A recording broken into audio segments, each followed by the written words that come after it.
Eita, glória. Aplauda Jesus. Vocês vão embora, né, gente? Ai, aleluia. Se assente, por favor, fique à vontade. Obrigado, filhinhos. Vocês são tops demais. Ai, gente, o bom é que vocês cantam, vocês deixam, vai embora. Glória a Deus. Na próxima eu vou trazer essa outra canção, que também vai falar o sim de Deus, né, no meio dessa canção, para a glória de Jesus. Amém, amém, gente. Glória a Deus, meu Deus, que bom. É por isso que eu vou sentir saudade de vocês. É tão lugar a gente chegar em lugares em que o povo é recíproco aquilo que a gente está adorando ao Senhor. Isso é muito, muito bom mesmo. Queridos, eu queria compartilhar com vocês uma ministração que está no livro do Êxodo, por favor. Livro do Êxodo, capítulo de número 3. Essa noite estou certo que, pela manifestação da glória do Espírito Santo, o Senhor irá fechar com chave de ouro esses 54 anos que vocês estão de pé diante do Senhor.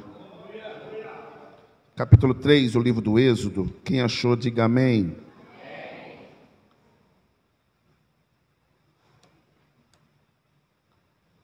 Diz assim a palavra do Senhor: e apacentava Moisés o rebanho de Jetro, seu sogro, sacerdote em Midian, e levou o rebanho atrás do deserto. Levou o rebanho aonde, gente?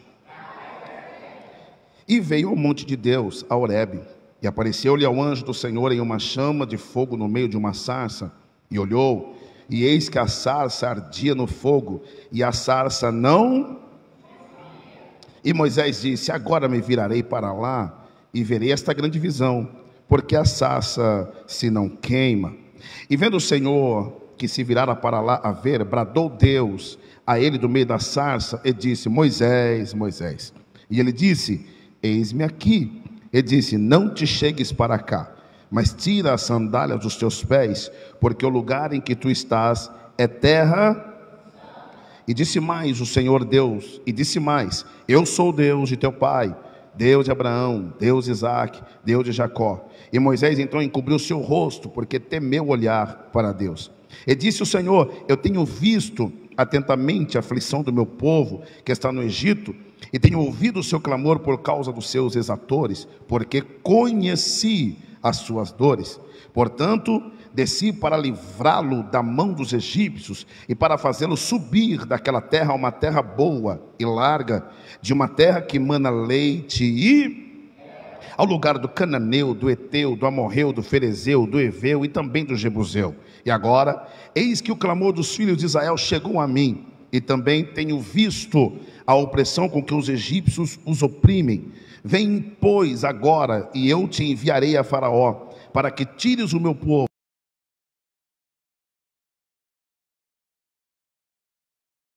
que vá a Faraó e tire o Egito dos filhos, e tire o Egito, os filhos de Israel,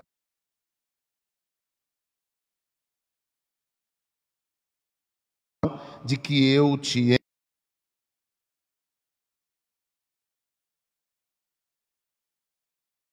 do Egito. Então servireis a Deus neste monte.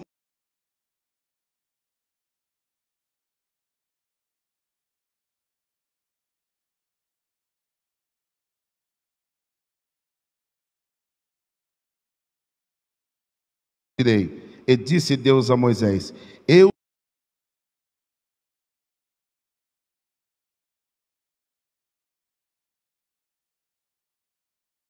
enviou a voz. Quantos precisam ouvir a voz de Deus? Diga amém. Queridos, eu queria compartilhar de um texto com vocês que o Espírito Santo gerou no meu coração, e acredito que conseguiremos chegar até a conclusão desse texto, daquilo que a filhinha pequena, falando de um contexto pela qual vocês estão de 54 anos já vivem, textos eu bradando no meu coração, e o Senhor me fez lembrar deste daqui. Esse texto aqui, ele é bem propício para este momento. Todas as vezes que eu leio esse texto, me vem uma palavra à mente, e a palavra é propósito. A palavra é. Eu gosto muito da etimologia, né? A origem das palavras. Eu gosto muito de estudar essa etimologia das palavras. E como a maioria do nosso português vem do latim, essa palavra também que vem do latim, ela se diz proponere. Ela se diz como? Vamos lá, aqui igreja é escola também, né? Ele se diz como? Proponere. É uma divisão. A palavra propósito no latim, ela é uma divisão do pró e ponere. O prefixo pró, ele significa à frente, e o ponere significa colocar ou pôr. E quando a gente fala de propósito, é colocar à frente. Você pode reparar, se o prefixo pró, que vem do latim, significa à frente, você reparou que no nosso português, como a maioria do nosso português vem do latim, a maioria das palavras que começa com pró, ela tem esse sentido, não agora, mas ela tem esse sentido à frente. Quer ver só? Projeto, não é uma coisa agora, mas é uma coisa à frente. Protótipo, não é uma coisa agora, é uma coisa à. Promessa, não é uma coisa agora, mas é uma coisa à. Então tem esse sentido.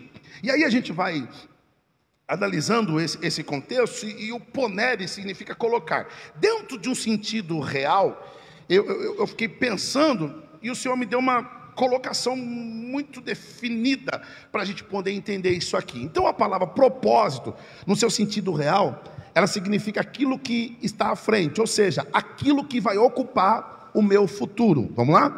A palavra propósito significa aquilo que vai ocupar o meu futuro.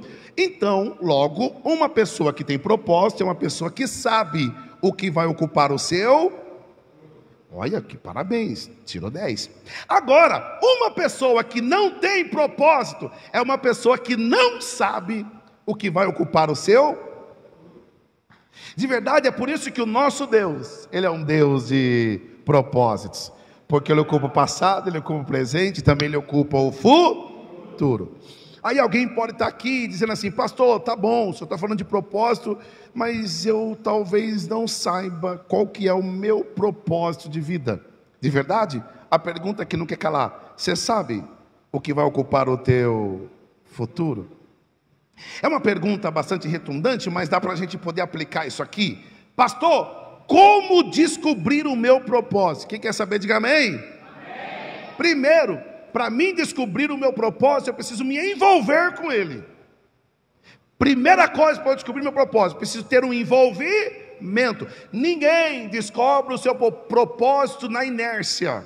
Por exemplo, alguém que quer tocar, está tentando tocar, só que o camarada não estuda, não ouve, não vai praticar. Como é que ele vai entender que o propósito dele é de tocar, sendo que ele não estuda?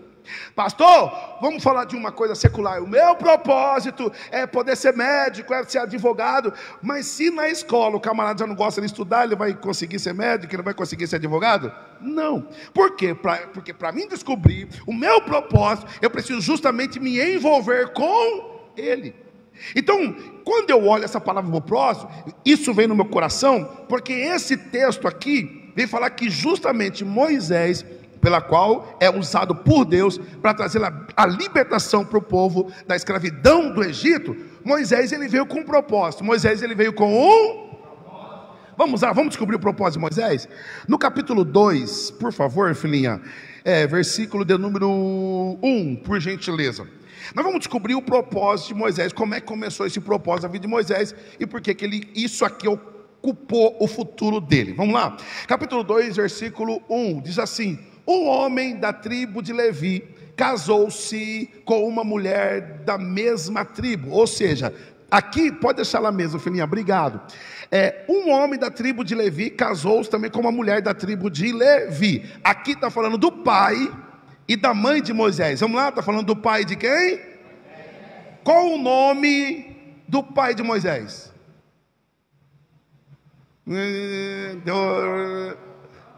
É isso aí, Amrão ou Arão, como você queira, é um R só.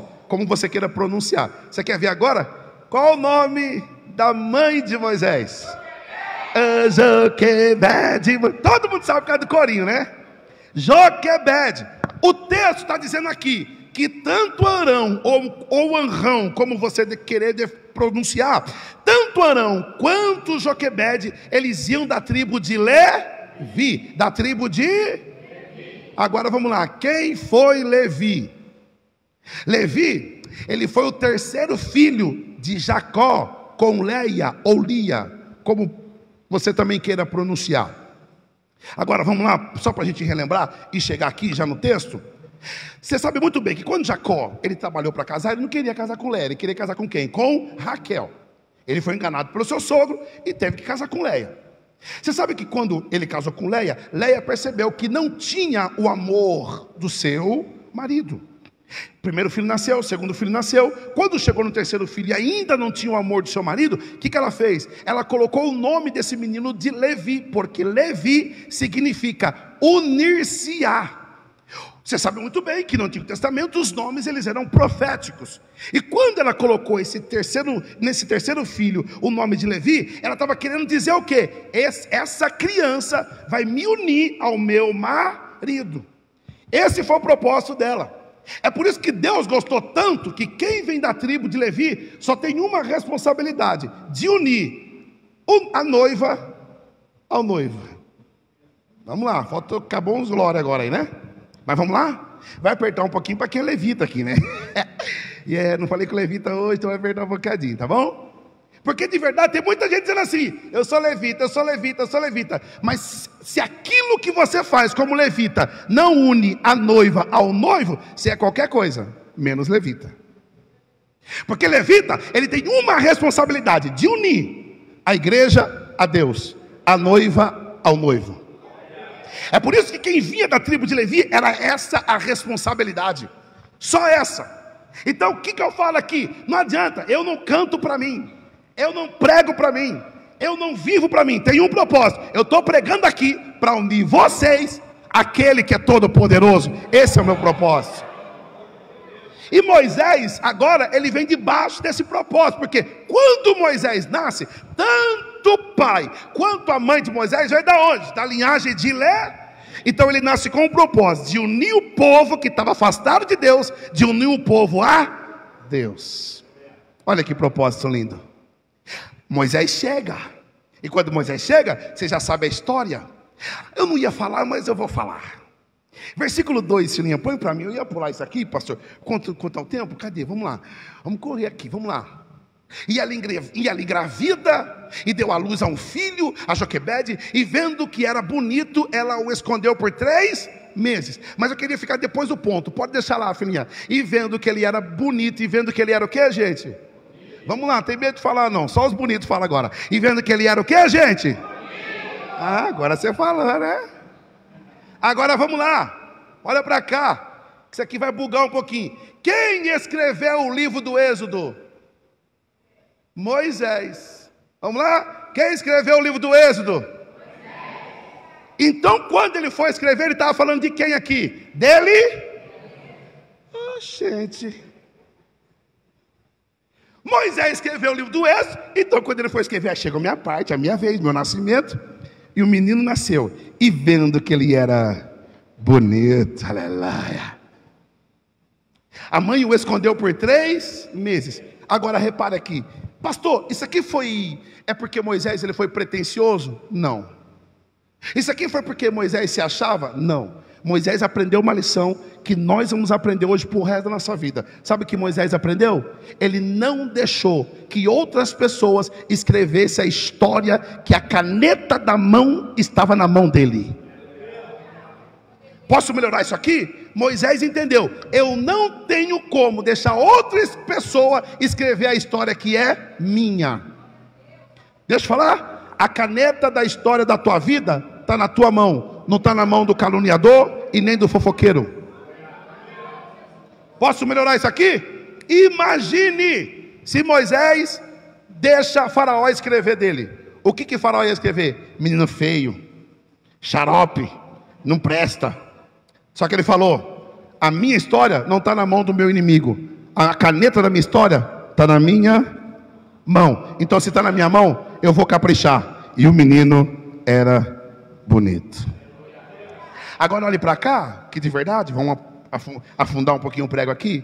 Quantas pessoas entram em complexo de inferioridade, em depressão, porque outra fulana falou para ela: ai, você é feia, ai, não gosto de você, você é isso, você é aquilo outro. E quantas pessoas ficam acreditando: ei, Deus me trouxe aqui só para te dizer isso. A caneta da tua história não está na mão do caluniador nem do fofoqueiro. Eu coloquei na tua mão. Então, de verdade, capricha na história, meu irmão. Capricha na história, minha irmã. Para de ficar acreditando naquilo que os outros estão dizendo. Por quê? Porque o que os outros dizem não muda de fato quem você é. Olha para o lado, fala para esse irmão, fala: a caneta da tua história está na tua mão, irmão.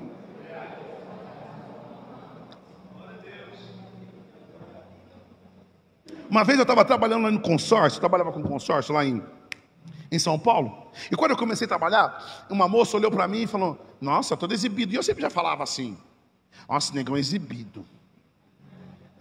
Eu falei: é aí que eu ergo a cabeça mesmo. E ela começou a falar e começou a espalhar isso no meio da empresa. Só que quem andava comigo me conhecia. Porque às vezes a gente quer falar dos outros, a gente ouve. E quando chegou para mim isso, meu pastor, eu fiquei sabendo disso, meu pastor. Aí eu fiquei: nossa, eu pensei: será que eu sou exibido mesmo? Eu comecei a pensar, porque de fato, gente, tem coisas que a gente não é, que quando a gente fica sabendo que alguém falou de nós, a gente pensa se a gente é ou não. Só que a gente sabe quem verdadeiramente a gente é. Aí eu lembrei, eu falei: quê? Essa menina achando que eu sou exibido? Eu não sou exibido, eu só tenho Jesus na minha vida.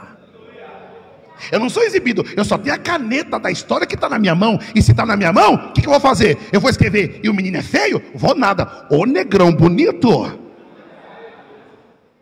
Porque tem gente que nem para caprichar na própria história capricha. Ai, eu sou assim, eu sou assim. Meu irmão, eu não sou gordinho não, eu sou cheio do Espírito Santo. A Bíblia diz em Provérbios, o proverbista vai dizer que a alma generosa engordará. Isso aqui é muita generosidade. Agora a gente fica lá rotulando: ai, não sei, acho que eu não sou. Em nome de Jesus, posso liberar a primeira palavra profética para quem tem mão levantada? Então receba em nome de Jesus. Nenhuma palavra contra a tua vida vai prevalecer, porque em nome de Jesus, quem tem o poder de escrever a nossa história é a gente mesmo, para a glória do nome de Jesus. Glória a Deus.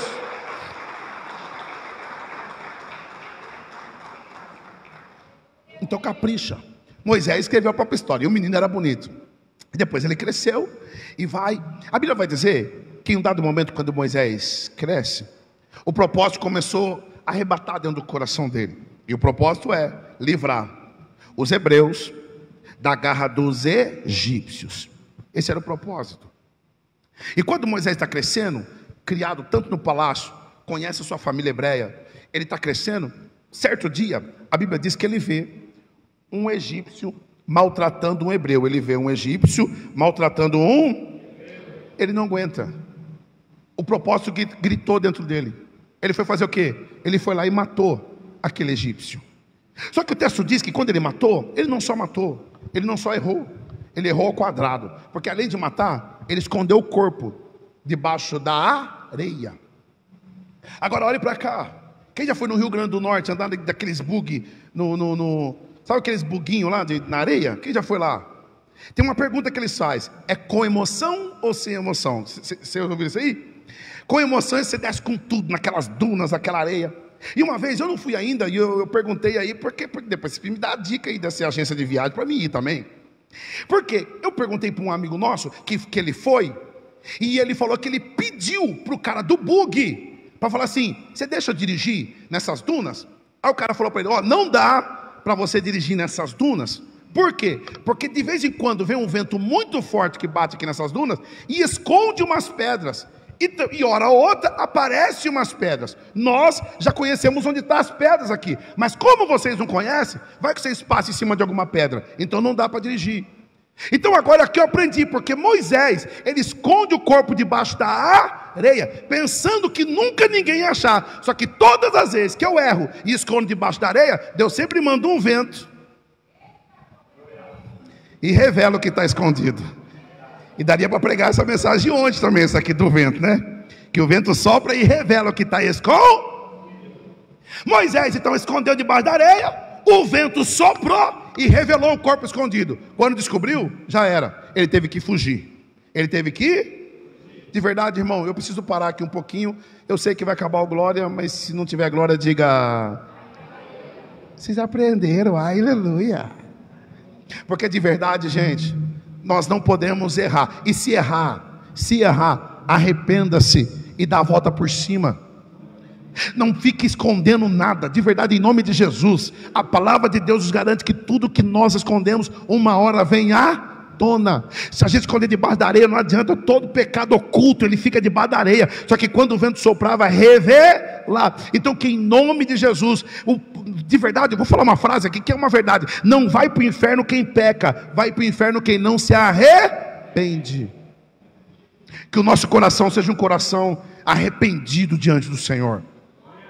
Moisés, agora o que ele tem que fazer? Ele tem que fugir, ele tem que o quê?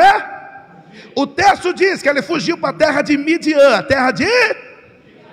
Interessante, terra de Midian significa terra da aflição. Então Midian significa terra da... Agora vamos lá, de novo. Moisés foi para a terra da aflição porque Deus mandou ele para lá? Moisés foi para a terra da aflição porque o diabo mandou ele para lá? Não, simplesmente porque ele se precipitou. Deus chamou ele para livrar todos os hebreus da mão de todos os egípcios, não para livrar um hebreu da mão de um egípcio. E pela precipitação ele foi para a terra de Midian. E quantas vezes a gente já não foi para o deserto da aflição por conta da precipitação? Acabou glória agora, né, gente? Tem cantina hoje, pastor? Que o povo está com uma carinha, não tem? Então vai continuar com a carinha assim mesmo. Porque de verdade nós não podemos precipitar. Nós não podemos o quê? Moisés precipitou, não era o momento, não era a hora. A Bíblia diz que ele foi para a terra da aflição. Interessante que mesmo na terra da aflição ele casa, mesmo na terra da aflição ele... E quantos de nós, pela nossa precipitação, não casamos na terra da aflição? Deixa para uma outra hora isso aqui. Ele casa, tem filhos. A Bíblia diz agora que, aí nós chegamos no texto do capítulo 3, começa a pregar. O texto vai fazer menção que agora Moisés, ele está cuidando das ovelhas do seu sogro, atrás do E de verdade, cuidar de ovelha no deserto já é difícil. Imagine cuidar de ovelha atrás do deserto. Em dado momento aqui, eu aprendo uma lição. Moisés está cuidando das ovelhas do sogro. Moisés está cuidando das ovelhas do... Eu posso falar uma frase que dá para você escrever, depois você coloca lá a hashtag, guarde isso no seu coração, guarde essa frase. Quando eu cuido bem daquilo que não é meu, Deus sempre me dá coisa melhor para eu cuidar. Vou falar de novo. Quando eu cuido bem daquilo que não é meu, Deus sempre vai me dar coisa melhor para eu cuidar. Moisés está cuidando das ovelhas de quem aqui? A ovelha de quem? Deus falou assim: já que está cuidando bem daquilo que não é seu, vou te dar um povo para você cuidar, porque você está cuidando bem. Quer uma outra tese bíblica? Davi estava cuidando das ovelhas do seu pai. Está cuidando bem do que não é seu, Davi? Então vou te dar coisa melhor para você. Cuide.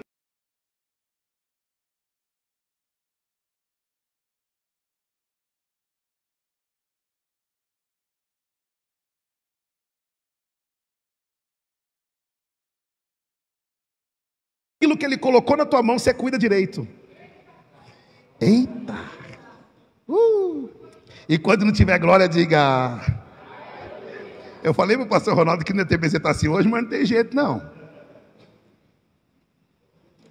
Porque de verdade, quando eu cuido bem, irmão, olha para cá. Ei, às vezes o patrão coloca o carro dele na tua mão. Aí você anda com o carro para cima e para baixo. Ao invés de cuidar bem do carro do patrão, quer dar cavalinho de pau. Quer dar rolezão, passa no buraco, tô nem aí. Aí você pensa assim, o seu patrão pode não estar vendo do que é dele. Como é que eu posso dar coisa melhor para ele cuidar? Então, de verdade, em nome de Jesus. Por quê? Porque Deus tem coisa muito melhor para entregar na tua mão.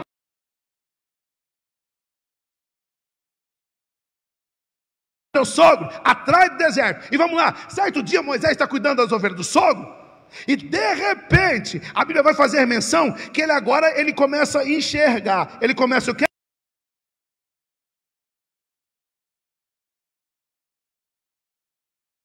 Moisés não é a sarça pegar fogo. O que chama a atenção de Moisés é que a sarça não se... Agora repare, gente, Moisés está cuidando das ovelhas. Obrigado, querida, está aqui, né, já, o versículo 2, acho que estamos no versículo 2, capítulo 3, versículo 2, olha lá.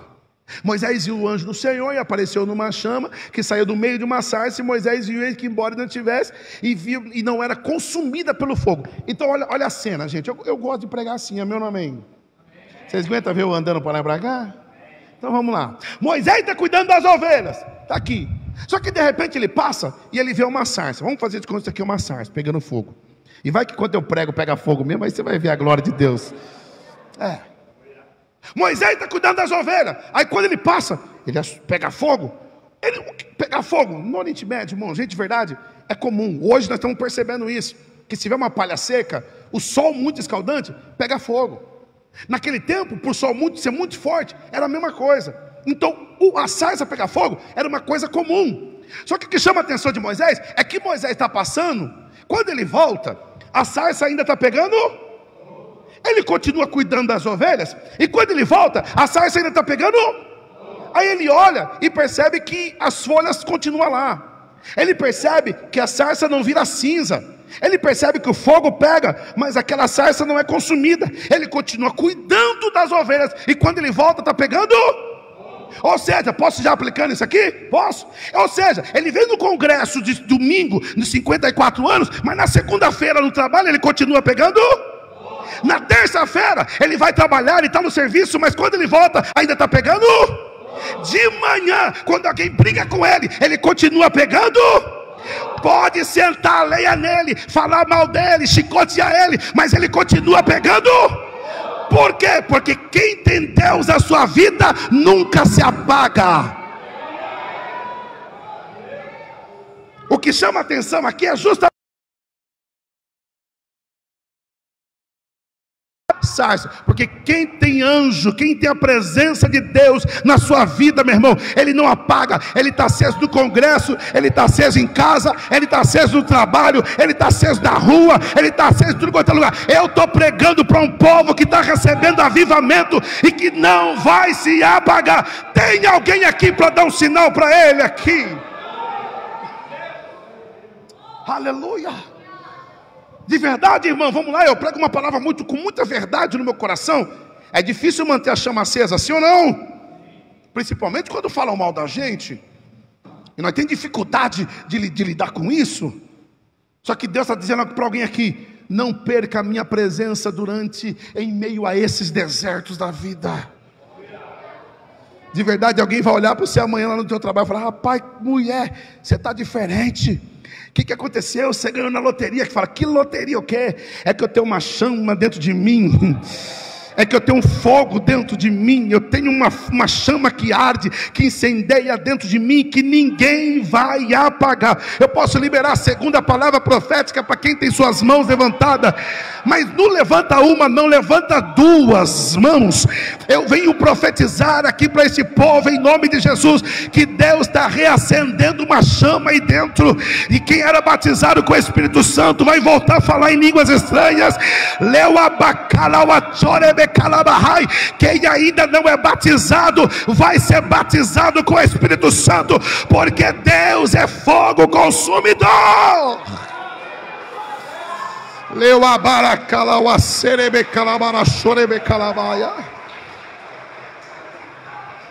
Aleluia. Moisés agora ele percebe isso, e quando ele percebe, a Bíblia vai fazer menção que o anjo do Senhor vai olhar para ele, porque Moisés ele vira, ele para, olha para a sarça, e quando o anjo percebe que ele olha, o anjo fala com ele, que é o próprio Deus, fala com ele: Moisés, Moisés. Oh glória, Aleluia. Não te achegues para cá, mas tira a sandália dos teus pés, porque a terra que tu pisas é terra santa. Aleluia. Irmão, por que Deus falou para Moisés que aquela terra era santa? Vamos lá. Terra de Midian significa terra da Só que Deus olha para ele e fala: tira a sandália, porque a terra que você está pisando é terra. Posso dizer algo de Deus para você pegar isso aqui? Era aflição até Deus chegar, porque depois que Deus chegou, aquilo que era aflição se tornou terra. Meu Deus! Eu vou profetizar, porque eu estou na graça de Deus aqui. Eu vou profetizar. Tem duas de mão levantada, então lá vai. Sabe aquele trabalho que você chega lá e fala assim: é aflição aqui, é aflição. Deus está colocando o pé lá. Aquele lugar vai virar terra santa. Eita glória! Sabe aquela casa que você chega? Essa casa é a sua aflição. Deus está descendo lá, porque aquele lugar vai se transformar em terra santa.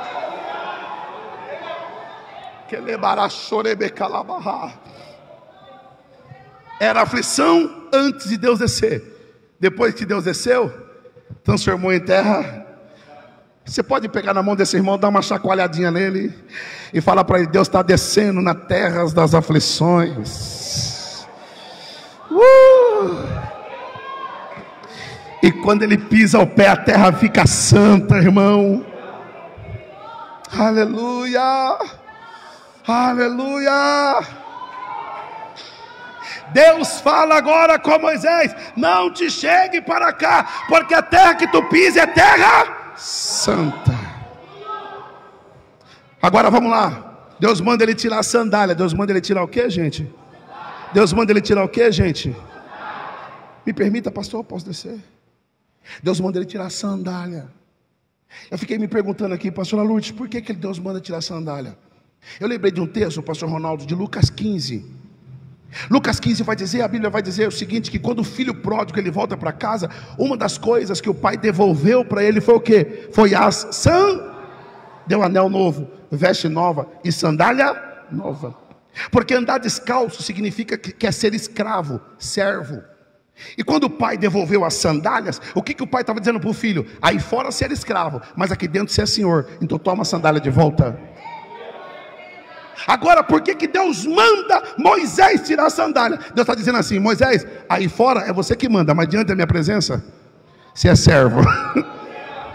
Sabe por quê? Porque diante de Deus não tem maior, não tem melhor, nós somos todos iguais aqui, irmão.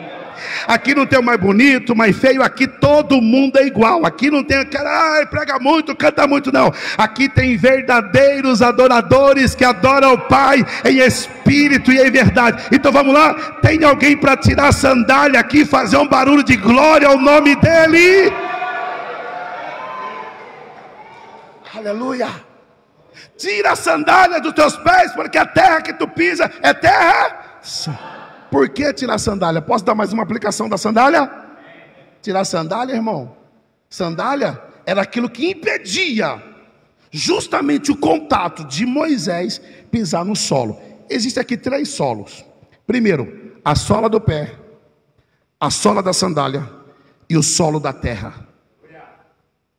E a sola da sandália estava impedindo que Moisés tocasse os pés na origem dele. Eu sou da época ainda, acho que acredito que tem alguns aqui, embora seja novinho, mas eu sou da época ainda que os pais falavam: deixa o menino pisar no chão. Por quê? Porque tem anticorpos que vêm da própria origem, da terra. Hoje os pais: ai, menino, pisa no chão, vai pegar resfriado. É assim ou não é? Quem era do tempo que andava descalço, que diga amém. Enquanto é lado. Porque os pais sabiam: não vai dar nada, vai criar até anticorpos. Porque, irmão, só tem coisas que só podem ser restauradas na nossa vida quando vier da própria terra. De verdade, às vezes a gente precisa voltar na própria origem. A gente de tanto usar sandália, tem gente que tem até medo de pisar no chão e fica sem anticorpos. Aí eu ia falar isso aqui, vou falar. Hoje é o último dia. Aí, aí vira crente Nutella. Não aguenta nada. Se o pastor falar não vai, aí não vai para a igreja. Se o pastor falar não, aí por que fala não para mim? Eu sou crente tantos tempos. Não vai para o céu quem tem tempo de carteirinha não, viu? Agora acabou a glória, né? Porque de verdade, tem muita gente que fala assim, eu não ia falar isso aqui. Vocês me amam ainda? Faz um coraçãozinho para mim, para vocês dizerem que assim, obrigado, gente, por livre e espontânea pressão, né? Porque aí tem um monte de gente que diz, não, eu sou crente tanto tempo. De verdade, irmão, não importa quantos anos você tem de crente. Porque para Deus não existe velho convertido. Porque convertido velho não vale nada.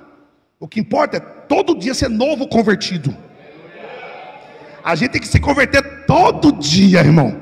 Acordou de manhã e fala, Senhor, obrigado. Até porque a única coisa que a gente tem é hoje. O ontem e o amanhã não existe. O ontem já foi. Tem como você mudar alguma coisa? Não. E o amanhã? Você sabe de alguma coisa? Não. A única coisa que você tem é o quê? É o hoje, o presente. Então cada vez que você levantar, fala, Senhor, obrigado pelo hoje, por ser um presente do Senhor, e eu te aceito como Salvador da minha vida, e eu sou novo convertido todo dia. O que essa sandália estava representando era superficialidade. E de verdade, nós estávamos conversando um pouco com o pastor Ronaldo na viagem, e como está a nossa geração hoje? Com louvor? Eu vou falar, vocês aguentam. Meu nome, amém. Eu amo vocês, vou levar vocês no meu coração, tá bom? Mas eu não posso levar para São Paulo o que Deus está mandando dizer aqui. Deus quer estruturar muita gente. Porque às vezes nós ficamos entregando para Deus algo que é superfície e Deus não aceita. A palavra de Deus diz em Evangelho de João capítulo 4, diz assim, que Deus procura verdadeiros adoradores que o adorem em espírito e em... Então tem jeito para adorar, tem jeito para entregar. E de verdade, se Deus procura, é porque está difícil de achar. Imagina Deus olhando para nós aqui e ficando assim, deixa eu ver se eu acho um adorador aqui hoje. Um deu aleluia. Deixa eu ver se eu acho desse lado adorador aqui. Também tem um. Deixa eu ver se eu acho desse lado um adorador aqui. Deus fica procurando os verdadeiros. E agora vamos lá apertar o prego. É uma penúltima vez que eu afundo o prego aqui. É que se Deus está procurando os verdadeiros, é porque também tem os falsos. Irmão, tem gente que fala assim, tem gente que pensa, meu Deus do céu, eu não ia entrar nisso aqui, eu estou entrando dando um sorriso para vocês não brigar comigo. Tem gente que pensa que falso é o oposto de verdadeiro. Não, você sabia que falso é igual ao verdadeiro? Ele só é falso. Quando você compra um CD falso, você vai lá, o CD é diferente de CD? Não, ele é redondinho, tem um buraquinho, é igualzinho o CD. Só que a diferença é que ele é... eu vou ter que... A penúltima fundada de prego. Porque o falso, ele é mais ou menos assim. Ele canta como crente, veste como crente, fala como crente, ele é igualzinho o crente. A diferença é que ele é falso. Mas graças a Deus que aqui em Guiratinga não tem, para a glória de Jesus. E diga amém. Por isso que Deus está falando para Moisés, eu não aceito nada falso, eu não aceito nada superficial. Então se é para entrar na minha presença, tira a sandália, porque a terra que você está pisando é terra santa. Eu glorifico a Deus que tem uma igreja que tirou as sandálias e que está adorando a Deus em espírito e em verdade. Eu posso liberar a terceira palavra profética para quem tem suas mãos levantadas lá em cima, em nome de Jesus de Nazaré. Toda superficialidade que Satanás está tentando embutir dentro da gente não vai prevalecer, porque encontrou uma igreja verdadeira aqui, para a glória do nome de Jesus. E se é você esse verdadeiro adorador, faz um barulho que Satanás detesta. Aleluia! Aleluia!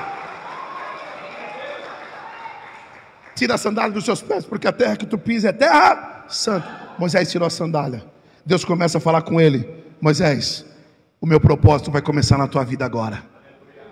Eu te escolhi, meu filho. Você vai libertar o povo do Egito.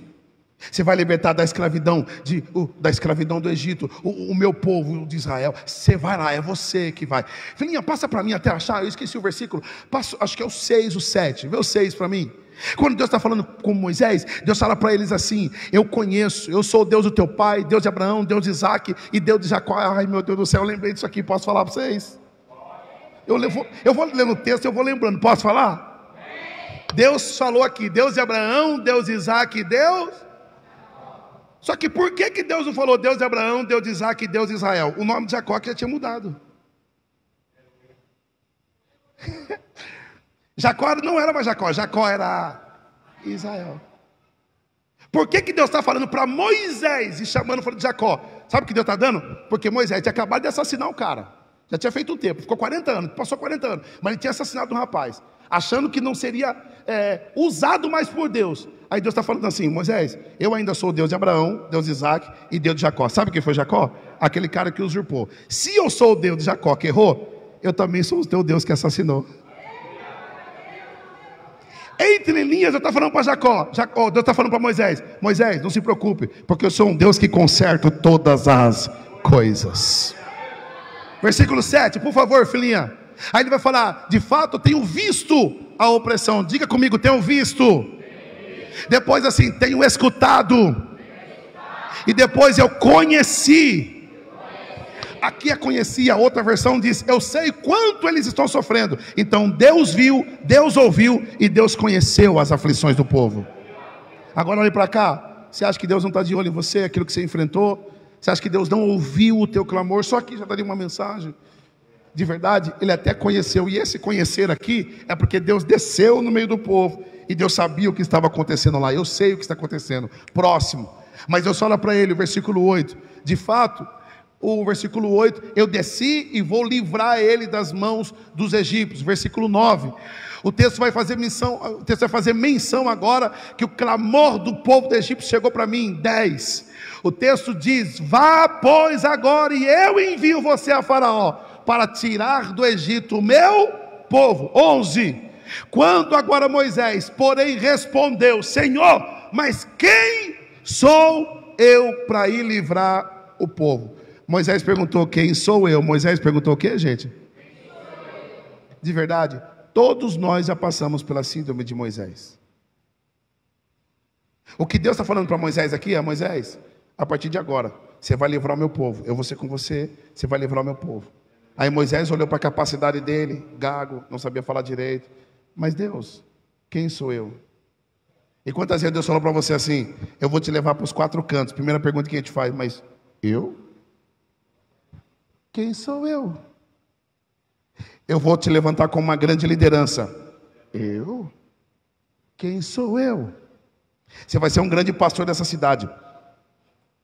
Quem sou eu? Porque todas as vezes que Deus fala para nós algo extraordinário, a gente logo de pronto olha para a nossa capacidade. Só que é lindo e de verdade. Moisés está perguntando: quem sou? Quem sou? E de verdade, posso dar um conselho pastoral para vocês? Tome cuidado. Não pergunte para Deus quem sou eu. Por quê? Porque de verdade, se Deus responde para Moisés quem é ele, fala: Moisés, eu sei que você é, cara. Você foi um assassino, você fugiu, você fez isso. Só que Deus não responde, porque de verdade, olha para o teu irmão e fala: Deus sabe quem você é de verdade. E de verdade, se Deus responder quem é a gente, irmão, já era. Só que o que importa não é quem é a gente. Moisés está perguntando: quem sou? Mas quem sou? Aí Deus fala com ele, versículo 12: Moisés, certamente eu estarei com você, eu estou contigo, certamente eu serei com você.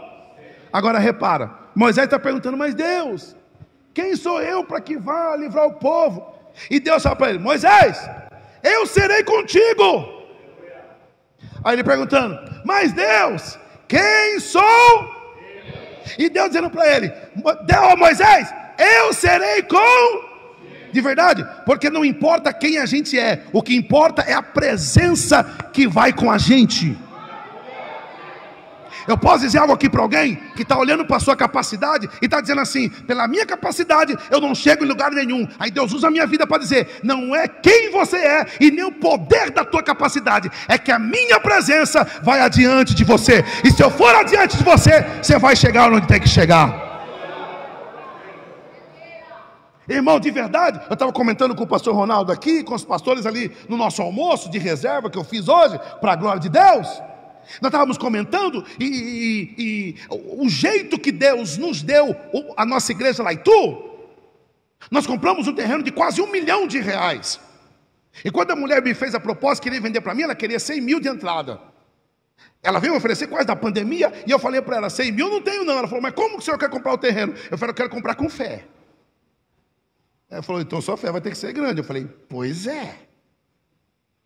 Então daqui a pouco foi apertando para ela: me dá 50 mil, pastor, de entrada. Eu falei: não tenho. Ela falou: você quer comprar um terreno de quase R$1 milhão sem ter entrada? Eu falei: quero.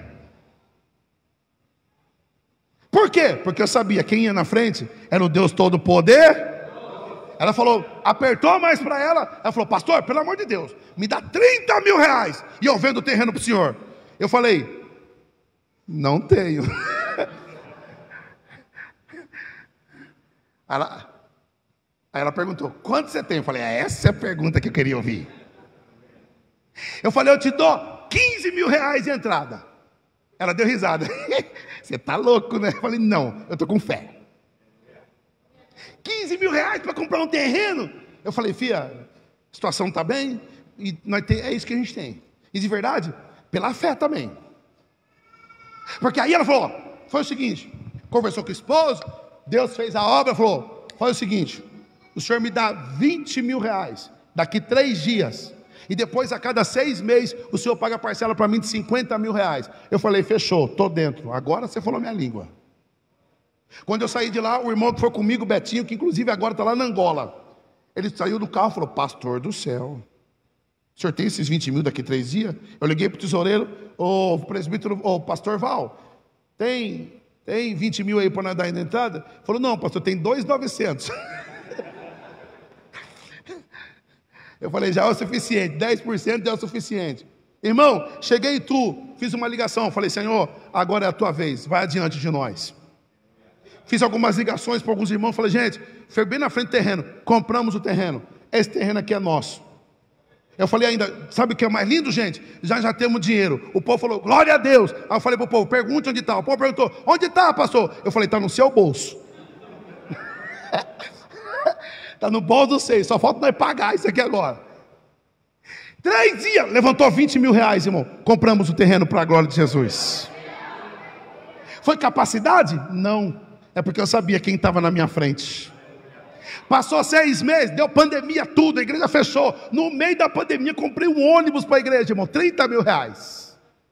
No final da pandemia, começamos a pagar os R$50 mil, que já tinha passado 6 meses. Faltava 1 semana para pagar. E até hoje está na minha rede social lá, que eu não tinha dinheiro no meio da pandemia. Eu fiz 40 dias do êxodo, 40 dias de saída, porque eu precisava de R$50 mil para pagar uma prestação. Faltava 1 semana, não tinha dinheiro. Eu falei: Senhor, falta 1 semana, eu preciso de novo que o Senhor vá adiante de mim. Deus falou: quer saber? É agora.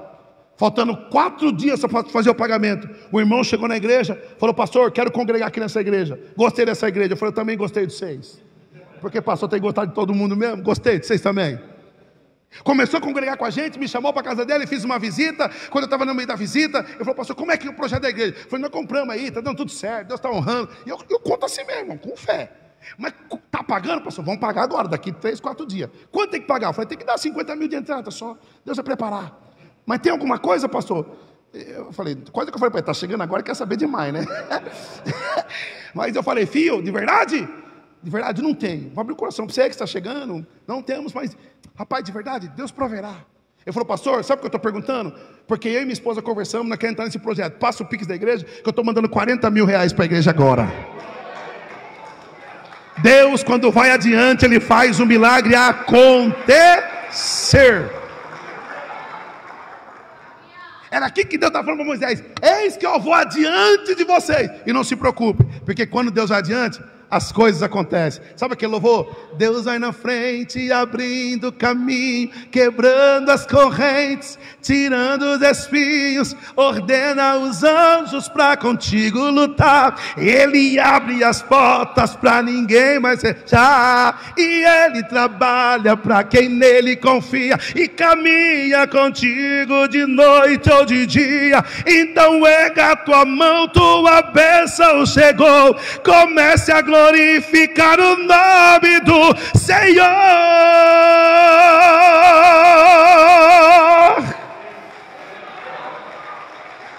Deus vai adiante de vocês. Você pode levantar uma de suas mãos em nome de Jesus. Eu profetizo que você não vai sozinho nessa caminhada. Eu sinto de Deus de falar isso aqui. Tem pessoas que precisam chegar em alguns lugares e olhou para a sua capacidade e até pensou, pela minha capacidade eu não vou chegar. Aí Deus usa a minha vida para dizer, não é a tua capacidade, é a minha presença que vai adiante de você. Deus está dizendo, vai que eu estou contigo, pode entrar nessa porta, porque eu vou adiante de você, diz o Senhor dos Exércitos. Moisés agora entendeu isso aí. Quando Deus fala com Moisés, Moisés perguntando quem sou eu, Deus fala, certamente eu serei contigo. Versículo 13, filhinha, eu estou encerrando. E Moisés agora perguntou, Senhor, tá bom, o Senhor vai comigo, obrigado. Mas quando eu chegar lá, e eles perguntar qual é o seu nome, o que eu vou dizer para eles? Porque de verdade, por que Moisés faz essa pergunta? Porque o povo estava acostumado a dar nomes nos deuses. Vários deuses que tinha. Aí Moisés ele fala, se eu chegar lá e o Senhor não tiver um nome, como é que eu vou falar para eles então? E de verdade, você sabia que chamar pelo nome é uma questão de intimidade? Eu tinha um hábito, depois que quando não tinha sem parar, eu parava nas gabines de como é aquela cobrança lá? Pedágio, obrigado filhinha. Eu parava naquelas gabines de pedágio e lá tinha um nome, alguns tinham um nome das moças que ficavam ali. Aí quando ela falava bom dia, eu falava bom dia fulana. Ela olhava assim, você me conhece? Eu falei, não, que seu nome está ali. Porque a impressão, e ela até esqueci que o nome dela estava lá, mas quando você chama alguém pelo nome, parece que você conhece ela há tanto tempo. É por isso que Moisés estava dizendo, Senhor, me dá um nome, porque quando eu chegar lá, o povo vai achar que nós somos desconhecidos, então eu preciso de um nome, intimidade. Aí Deus falou, você quer um nome?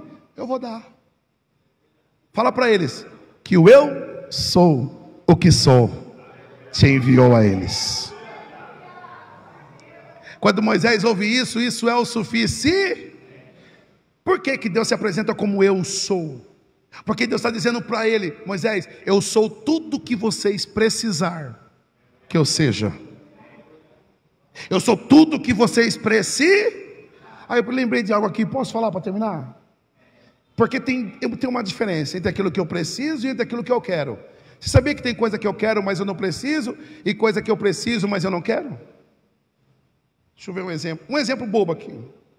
Eu lembrei só desse exemplo, então eu vou dar ele aqui. Por exemplo, eu quero uma Ferrari vermelha com teto solar. Imagina o negrão dentro de uma Ferrari vermelha, com o vidro abaixado, com a mão para fora, com o teto solar. Eu quero, mas eu preciso? Não. O meu carro me leva para onde eu preciso. Eu quero e eu não preciso. Agora, de verdade, dá para ver de longe que eu estou precisando de uma academia.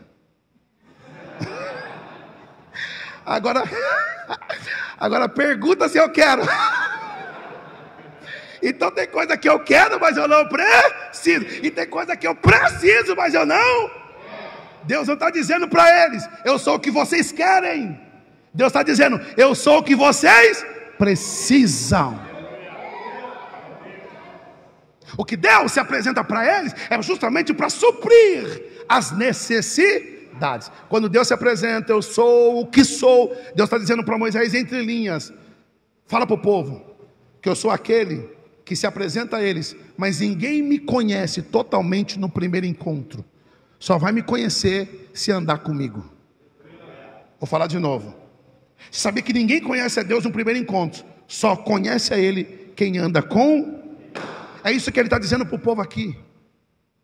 Por que Ele se apresenta como eu sou? Porque Ele está dizendo assim, quando vocês estiverem caminhando comigo e vocês tiverem fome, eu sou o pão, eu vou alimentar vocês.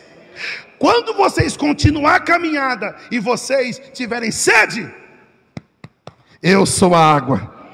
À medida em que o povo ia caminhando, mais o povo ia conhecendo É por isso que Deus te trouxe hoje aqui para dizer: não fique no meio do caminho, continue caminhando na presença dEle, que quanto mais você caminha na presença dEle, mais Ele se revela para você. Mas pastor, está faltando a cura. Deus não tem a cura, Deus é a cura. Pastor, está faltando a provisão. Deus não tem a provisão, Deus é a provisão. Pastor, está faltando a porta. Deus não tem a porta, Deus é a porta.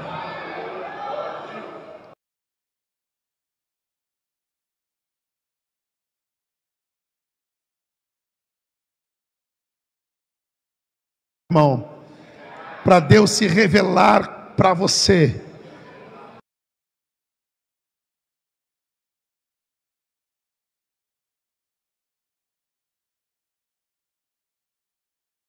resumo e encerro.